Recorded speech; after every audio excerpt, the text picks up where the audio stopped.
Welcome back to When the Mask Falls, the podcast where we take off the mask of perfection and talk honestly about living with anxiety, depression, ADHD, and rejection sensitivity while trying to lead, grow, and get through everyday life. I'm Christina, and here the mask comes off. Oftentimes when people hear the word anxiety, they think it just means being worried or stressed. But anxiety isn't just worrying. It's a whole total body experience. It's your mind racing at 100 miles an hour, running through every possible disaster scenario. It's your heart pounding, palms sweating, knees weak, arms are heavy, whatever Eminem said.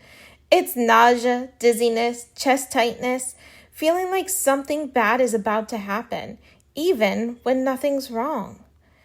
And the hardest part, from the outside, it looks like there is nothing wrong. People see me smiling, standing at a podium or running a meeting, showing up to an event, and they don't see the storm that's been happening inside for me to just show up to that place. One of the clearest examples of this for me was at our Rotary Changeover Dinner, the night I officially became president. That night was supposed to be a celebration with friends, colleagues, and community members. They were all gathered to honor the outgoing president and welcome me into my leadership role. I should have been excited, and part of me was, but underneath it all, my anxiety was already building days before the dinner had even started. The week leading up to it, I was rehearsing my speech over and over again in my head. I'd wake up at 2 a.m. thinking about what I should say. I'd rewrite sentences, second-guess every single word, and worry about whether I'd forget to thank someone important or not. Anxiety wasn't just there the night of, it was following me around for days. When the night finally came, I sat at my table waiting for my turn to speak. Everyone around me was laughing, chatting, enjoying dinner, and just having a great time. Meanwhile, I was gripping my fork so hard that my hand hurt, trying to hide the fact that it was shaking. My heart was pounding so hard it felt like it was going to jump right out of my chest, and my stomach was in knots. And then the physical stuff hit. At one point, I even felt my body shudder out of nowhere, like a chill running right through me. That's something anxiety does to me. It's like a sudden jolt, like my body is short-circuiting. My mind felt foggy, like someone had just pulled the plug. I remember staring at my notes and the words looking like they were swimming all over the page. When my name was finally called, I stood up and walked up to the podium, my body feeling very heavy and shaky all at once. I smiled and I started speaking. And halfway through, what happens? Of course, my brain went completely blank, just gone. All I could do was hear people clinking forks on plates, someone coughing in the background, and it was like every sound was louder than my own thoughts. That's anxiety. It's not just being nervous, it's your brain completely shutting down in the exact moment you need it to work. And yet, I got through it. I stumbled a little, but I finished. People clapped and congratulated me and told me after what a wonderful job I did. But inside, it wasn't confidence. It was survival mode that got me through. What makes anxiety so difficult is that it doesn't just show up in big speeches. It sneaks into our everyday life and leadership moments and even the smallest social interactions. Before a board meeting, I'll spend hours preparing notes, rehearsing what I want to say, double-checking every number or every phrase. Not because I love being overprepared, but because anxiety convinces me that if I miss even one detail, everyone will think I'm incompetent. And then, in the meeting, someone will ask me a question. Sometimes I'll know the answer, but my brain freezes. An instant brain fog. I can't access the words even though I know them. It feels like my brain pulls a curtain completely shut. The same thing happens in regular conversations. I'll blank out while someone is talking to me. I'll nod and smile, but inside I'm panicking because I didn't just catch what they said. My brain just shut down for a moment, and instead of asking them to repeat it, I'll just play along and afraid that they will think I'm stupid or something, that I'm not paying attention if I ask them to say it again. And then there's social anxiety. For me, this is one of the most draining parts of anxiety. Social anxiety isn't just being shy. It's walking into a room and immediately feeling like you don't belong. It's worrying that people are judging you for how you look, how you talk, what you do with your hands. It's rehearsing lines in your head before the conversation even happens, and then going home later and replaying every single word convinced you embarrassed yourself. Eye contact is one of the hardest parts of all of this. Something so small, but it feels so big. Holding eye contact too long makes me panic that I look intense. Looking away too soon makes me worry and seem like I'm uninterested. So in conversations, I'm not only listening, I'm running this mental calculation in the background on, am I looking too much? Did I look away? Did they notice? It's so exhausting. Even as something as simple as a rotary mixer or a family dinner, my brain can be screaming, do I fit in here? Did I say something weird again? Are they annoyed with me? Am I talking about cats too much? That's what makes anxiety so exhausting. It's not just the moments people see, it's the constant second guessing, the blanking out, the sudden brain fog, the little jolts of shuddering, the endless battles over something as simple as eye contact. And with social anxiety layered on top, it can feel like you're fighting to belong in rooms you've already earned your place in.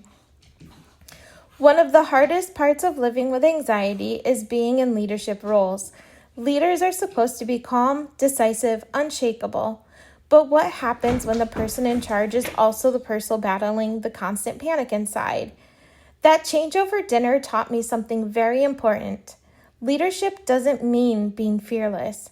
Leadership sometimes means walking to the podium even when your legs are shaking. It means giving your speech while your brain is fogged over. It means showing up even when you blank out or stumble. And sometimes it means letting people see your vulnerability, because vulnerability is a kind of strength as well.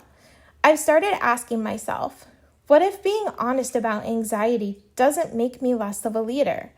What if it actually makes me a better one? Because the truth is, so many of us are struggling silently. And when leaders are brave enough to admit it, it gives other people permission to stop pretending too. I'm not a therapist by any means, but I will share a few things that have helped me manage anxiety and a couple of suggestions as well, which I haven't tried yet. Breathing exercises. In for 4, hold for 4, out for 4. At my changeover dinner, I did this before going up to give my speech. It definitely didn't erase the anxiety, but it slowed down my body just enough. Movement. Even a short walk can interrupt your spiraling thoughts. Typically, before any big meetings, I like to just take a step outside just to get some fresh air. Journaling or note dumping. I do this frequently. I have a ton of notebooks all over the house, all over my office, and I also sometimes overshare on Facebook, but if you know me, you know I'm an open book and I'm open to share anything, and you can always feel free to ask any questions. Permission to pause. This one is huge. It's okay to say I need a minute. It's okay to take a breath, regroup, and then step back in. And the last one is having a safe person. I have my very close family and I have a few close friends. However, to say that I have a safe person to go to on some of my darkest days, I often feel very alone. So if you are looking for a safe person, I'm right there with you.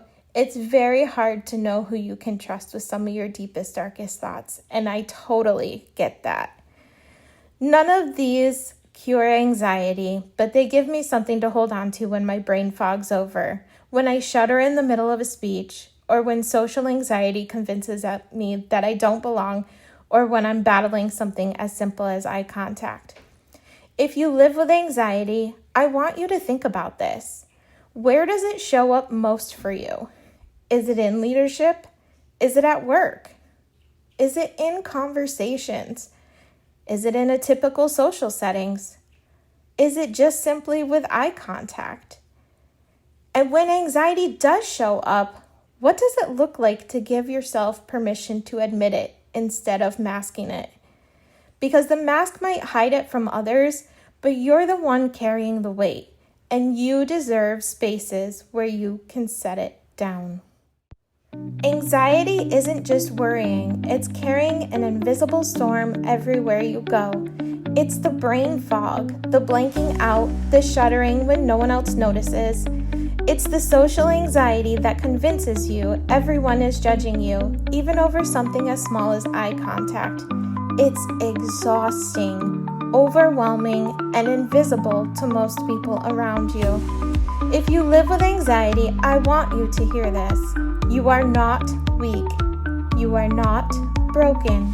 And you are not alone. You're fighting battles most people will never understand. And the fact that you keep showing up is proof of your strength. And I want to be real with you about this podcast. I can't promise it will be a daily show or even a weekly one. My life is full.